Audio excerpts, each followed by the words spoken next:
Hello, everyone. My name is Noah Sandoval. I'm a PhD student in the Advanced Energy Systems program.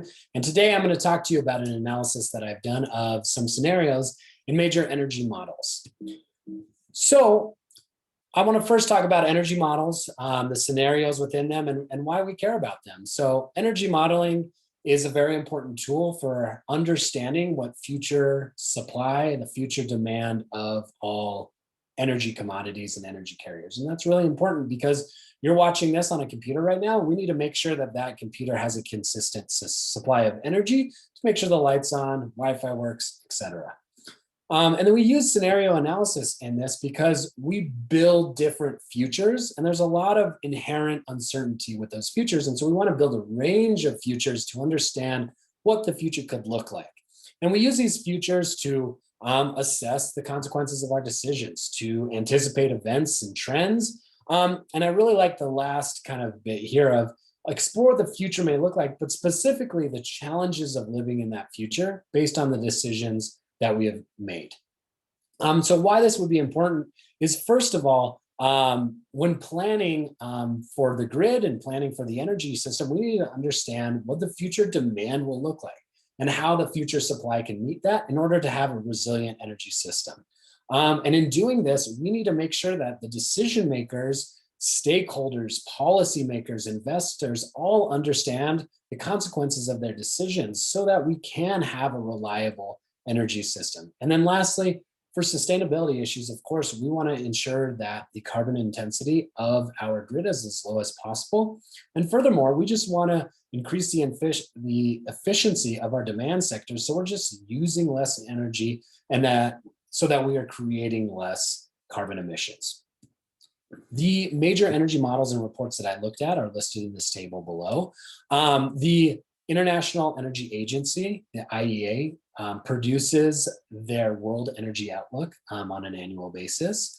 Similarly, the Energy Information Administration, creates their annual energy outlook, which I'm sure a lot of you are familiar with. The Shared Socioeconomic Pathways, or SSP, was a framework developed by the Intergovernmental Panel on Climate Change. And then we have a couple studies and models that were created out of NREL here in Golden that I looked at. The LA 100 study, which used a variety of NREL-based models, was looked at along with the Scout model, which was used in this paper to create scenarios for the different technical potentials of some energy conservation measures. And then when we're looking at this table, the bolded text is how I'm going to refer to each one of these models or reports as I move forward in the presentation. So what's the purpose of the analysis? Why would we care about these scenarios? And what I'm asking is, do these scenarios, which these very big and important energy models create, do they represent, first of all, futures which are internally consistent? Like I said, there's a lot of uncertainty with scenarios and with modeling. And a huge part of that uncertainty is knowing if that future could even happen. And so we want to make sure that they're internally consistent. And so there is a possibility that these futures could exist. And if they are not internally consistent, that is a really big deal and really important that we fix that. Secondly, we want to make sure that these futures are possible, but also that they as a set represent a diverse range. So we understand, how the future could look like in the different shapes it could take. And so we have to do that with a set of scenarios. And then furthermore, each one of those scenarios needs to be multidimensional, multifaceted, to just represent interesting futures that we would care about. So in doing this, I created 3 different evaluations to assess how each of these scenarios does in terms of internal consistency and diversity. So the first one is development, and this is grouped with the access evaluation, and then we have the diversity evaluation. So I'm going to start by focusing on the development and access evaluations because I evaluated the same 4 attributes across for each model for these 2 evaluations. And so these different attributes were the storyline and the data and methodology used to create the baseline scenario, and the storyline, data, and methodology used to create the non-baseline scenario. So those are the attributes I looked at for each of those models. For each of those attributes, I looked at a couple different metrics. Is it included or not? Yes or no? The description and the complexity of the description of the scenarios. Is it detailed, basic, or none?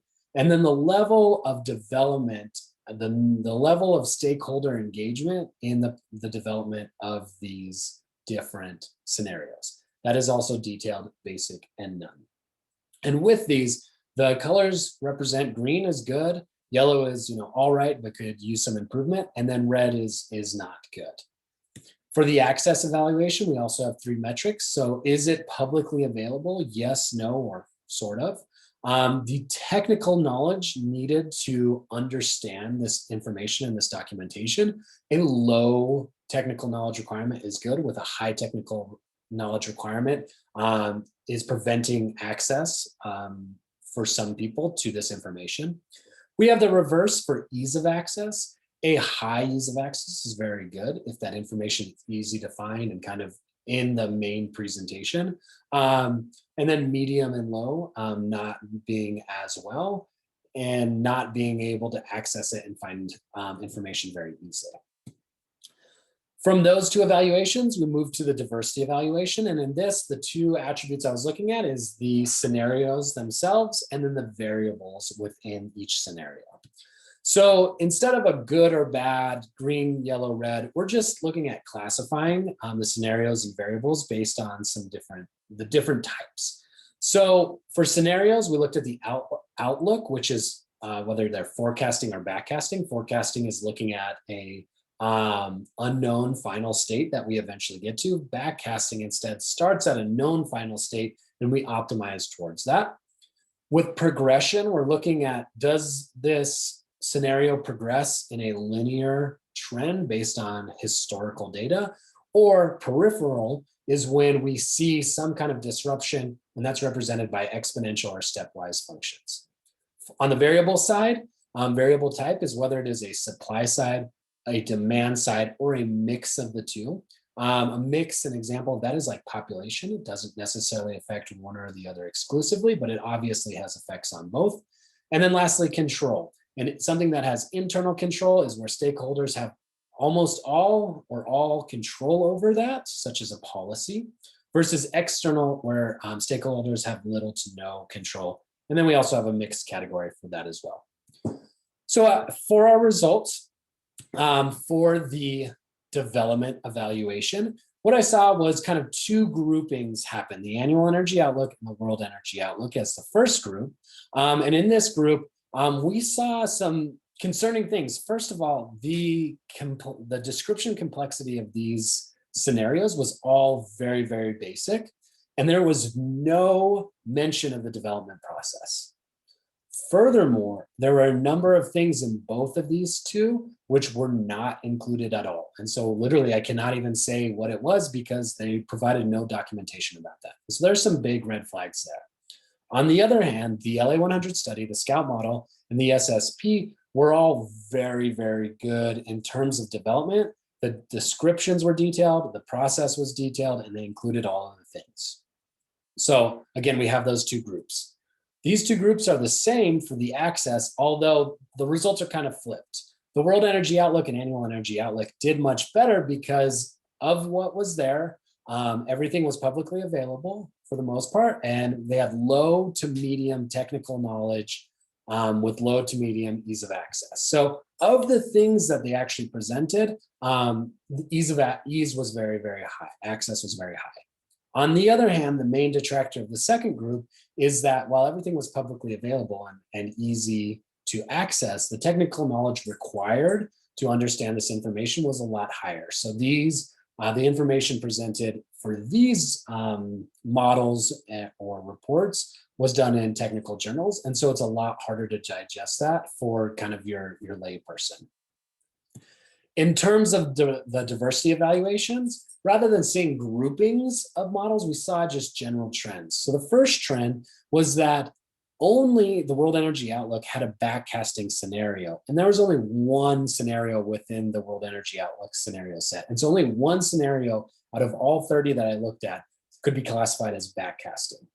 We see a similar thing for peripheral scenarios. There were only peripheral scenarios in the Scout model and only 2 overall. So huge gaps there. Looking at variable type, it's definitely a mixed bag, and we can see some good, some bad. What we can see is the SSP was the only model that had all 5 variable types. And so that's these 5 variables here. Other than that, we can say, oh, these 3 did pretty good, but actually, all this is saying is that these 3 different models had variables in these different categories. But only 5 of the scenarios, 5 of the 30 scenarios actually contain 2 within a specific scenario. And so this is a little bit misleading in showing that these are actually doing better. But the scenarios themselves are still lacking a lot of complexity. The remaining 20 scenarios are only composed of 1 variable type, again, which is leading to really uncomplex scenarios. We see a similar thing with variable control. It's kind of a mixed bag looking at it kind of at a high level, but only 4 out of the 30 scenarios had any kind of variables with internal control. So some things that we want to talk about. Were these scenarios internally consistent, and do they represent futures which are even possible? For the World Energy Outlook and the Annual Energy Outlook, I'm going to say no, they did not. They were missing a lot of information and had little to no kind of detail on the development process or the complexity of the storyline. We're going to give a thumbs up to the SSP and the LA100. And we're going to kind of say maybe for Scout, mainly because there are only demand side variable types in these scenarios. For diverse and multifaceted scenarios, which represent a large range of rich and complex futures, the World Energy Outlook rises to the maybe category based on a variety of mixes of variables and scenarios that they had. The Annual Energy Outlook stayed as a no, with our other 3 all getting the thumbs up of having rich, complex scenario sets. So some recommendations to finish us off. First of all, the World Energy Outlook and Annual Energy Outlook, the scenarios that they present do not seem to be internally consistent based on the documentation that they've provided. So one of 2 things needs to happen. First of all, if this development process, if the information on the data and methodology is actually out there, it needs to be communicated. And that's really, really important. Secondly, or if that's not the case, a complete reevaluation of the development process needs to be taken on. Outside stakeholders, experts need to be involved in order to make these scenarios more descriptive, more complex, and internally consistent. Secondly, and this is kind of for all models, is there is a huge lack of peripheral and backcasting based scenarios. And that's a huge area of growth that all models can kind of step into. And then, as we saw, there's just a lack of scenario complexity for our individual scenarios. 2/3 of our scenarios only had 1 variable type. And even more of that didn't have any kind of internal control variables. And so we need to increase the complexity through both variable type and control level. And those are my recommendations. With that, I'd like to thank you all. I look forward to your comments and interacting with you in the future. Thank you so much.